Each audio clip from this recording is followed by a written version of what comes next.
Hey guys, it's Miss Osborne back again with another North Carolina final exam review video. Today we're going to be looking at the birth of America from 1776 to 1800. It's kind of how the American colonies got developed, how they got their name, and kind of like the aftermath of the American Revolution. So just a little bit of a reminder, as you watch the video, go ahead and answer those guided questions that are on your WSQ. You may need to pause or rewatch the video in order to answer the guided questions, and that's okay. When the video ends, go ahead and summarize in paragraph form the main points of the video using the specific vocabulary that's given to you on your WSQ.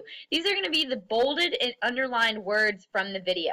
And then go ahead and finish up by asking one question. This question can be something that you're still confused about, a general question, or a discussion question that you can ask the class. So the essential questions that you should be able to answer in your summary. Why did the Articles of Confederation lead to the creation of the Constitution of the United States? And then what is the legacy of George Washington's presidency? So looking at the Articles of Confederation, the Articles of Confederation is the first government of the United States. The writers of the Articles of Confederation were really cautious not to give the main government too much power. They had just gotten out of the king with the British, and they didn't want the government to have too much power over the states. They really valued that each individual colony, now state, had its own rights, its own laws, its own money, its own practices, and they wanted to keep that together. So the Articles of Confederation were really weak because of this. They didn't have the authority to tax anybody, and they didn't have any authority over the states. The states essentially could do what they wanted to do and were in control of the people within their own borders. The only thing the Article of Confederation came together to do was create kind of an alliance amongst the states. The most important accomplishment of the Articles of Confederation, however, is the Northwest Ordinance of 1787.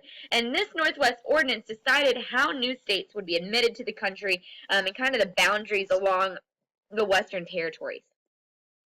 The Articles of Confederation were challenged by Shays' Rebellion in Massachusetts when farmers who were losing their farms to debt rebelled against the state. Okay, the farmers wanted to end farm foreclosures, they wanted to end imprisonment for debt, and the relief from high taxes. They were essentially felt like they were being taken advantage of by the rich people in the country. Okay, and so the United States realized from Shays' Rebellion that they needed a stronger government in order to respond to the threat of a rebellion in the states. The federal government hadn't really been able to respond to Shays' Rebellion. So the Constitution of the United States was born, right? They realized that they needed to amend the Articles of Confederation. It was just a little bit too hefty. They didn't give enough power to the federal government. And so they came together to amend it. When they came together for these conventions, they didn't think originally that they were going to change to the Constitution of the United States. Okay, so they sent delegates to each from each state to the conventions to meet and come up with some compromises and some amendments to the Articles of Confederation. Once they were there, however, they quickly realized that they were going to need to create an entirely new system of government, and so they came up with the Constitution of the United States. However, it was kept incredibly secretive because of the fact that they didn't think that the American people would be too excited about them changing the government without their being consulted. So they came up with 3 plans that would talk about the representation in Congress. New Jersey, which was a really small state, wanted small states to have a they wanted the Congress to have a unicameral legislature and then equal representation in Congress. The Virginia plan, Virginia was a really large state. They wanted a bicameral legislature, and a bicameral legislature meant that it had 2 houses. Okay, so they wanted a bicameral legislature, and all representation in both houses would be based on population. This most represented the government that they came up from with the British, and it represented Parliament. So they combined these 2 plans to appease both of the small states and the large states, coming up with what we call the Great Compromise, otherwise known as the Connecticut Plan. So the compromise combined the New Jersey plan and the Virginia plan and provided for a bicameral legislature with an upper house, which we call the Senate, with equal representation. So each state would have 2 delegates in the Senate, and a lower house, which we call the House of Representatives, with representation based on population of that state. So Constitution also provided for the separation of powers. This is an Enlightenment idea by Enlightenment thinker Montesquieu. And so the separation of powers organized the government into 3 different branches: executive, legislative, and judicial branch. The Constitution did create an electoral college, and the electoral college is the system by which we decide the votes for the presidency. Okay, we do not do a direct election of our president. The electoral college kind of sets up this system. The Three-Fifths Compromise also was a compromise that was made in which southern states wanted their slaves to be counted for their population because they didn't have as much of a population as the northern states.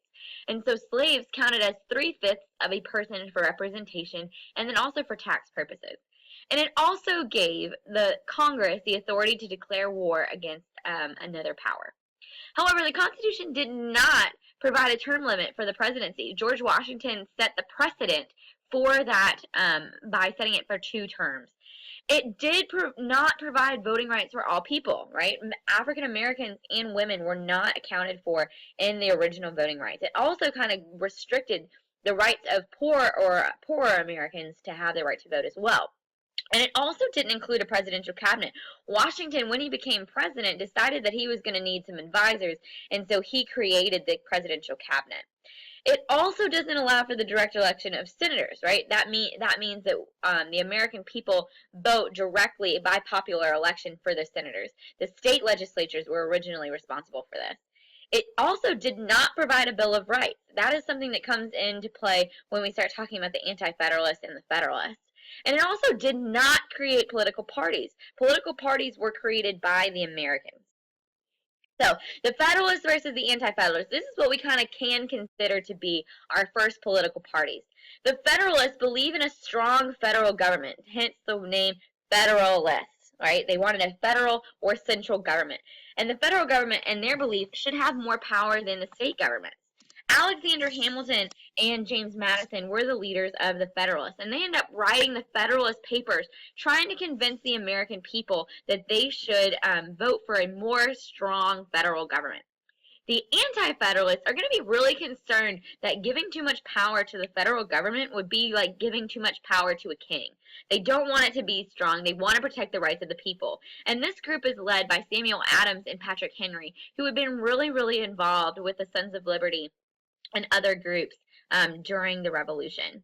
So they wanted an inclusion of the Bill of Rights, and this Bill of Rights would give certain inalienable rights to the people, those kind of rights that we talked about during the Enlightenment period. So Alexander Hamilton proposes an economic plan under the new Constitution, and he wants to help the country grow economically. We had a ton of debt following the American Revolution. We were still in debt to the British, and we're still in debt to the French, and so he wants to pay the national debt off, both of the Continental Congress, which was the Congress before we have the Senate and the House of Representatives, but also the debt of the states. Then he also wants to get some profit for the central government, and the only way that the central government can get profit at this point is through taxes. And so they don't want to tax people. There's no income tax. And so what they decide to do is a tariff, and a tariff is actually a tax on imported goods or goods that come from other countries. And it kind of protects American trade as well as creating profit for the government. So they passed the tariff of 1789, and then they also passed an excise tax. And an excise tax is essentially a tax on luxury goods such as alcohol or tobacco, things like that. And that is, they have these taxes in order to help pay off that national debt. Then the other thing that they want to do is create a national bank, and this would standardize banking. At this point, each of the different states was printing their own money, and it was getting to be a little confusing when people were traveling from one state to the next.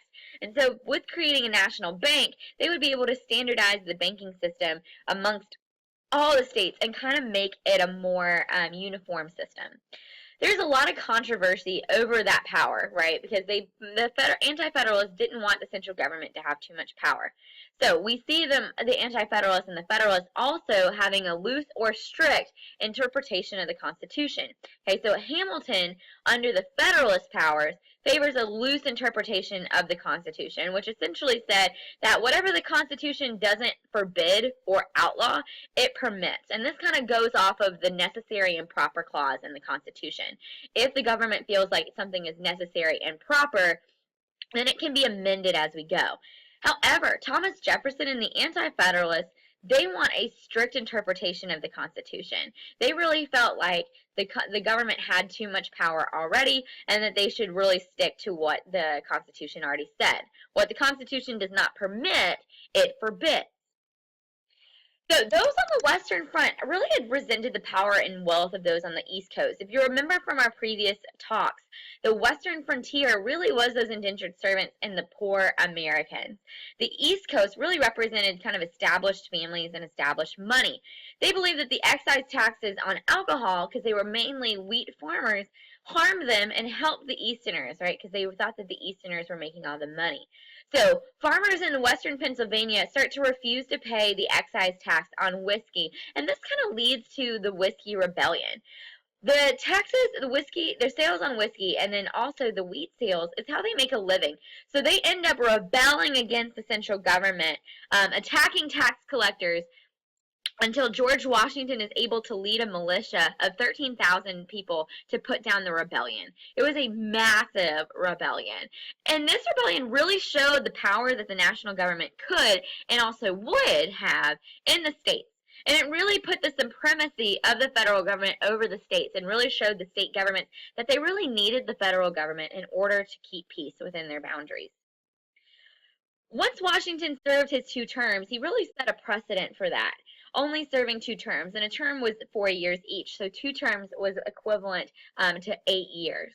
Washington, on his way out, delivered a farewell address, and he warned the American people of 2 things that he thought would be harmful to them.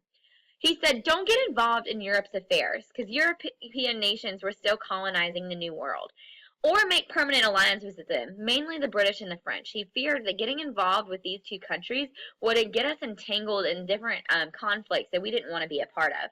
And then he also warned about creating political parties. He thought that political parties potentially could hurt the American people because it would divide them before they were already united.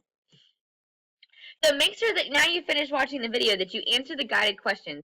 If you need to, go back and watch the video again, pausing where you need to. If you feel like you have a good understanding of the video, go ahead and summarize it in paragraph form, looking at the main vocabulary words on your WSQ. These are mainly the bolded and underlined terms from the video. Then finish by asking one question. This question could either be a question that you have about the video or a different concept, or it could be a discussion question that you want to bring to the class. Thank you very much for joining me for this video, and I hope to see you at the next one.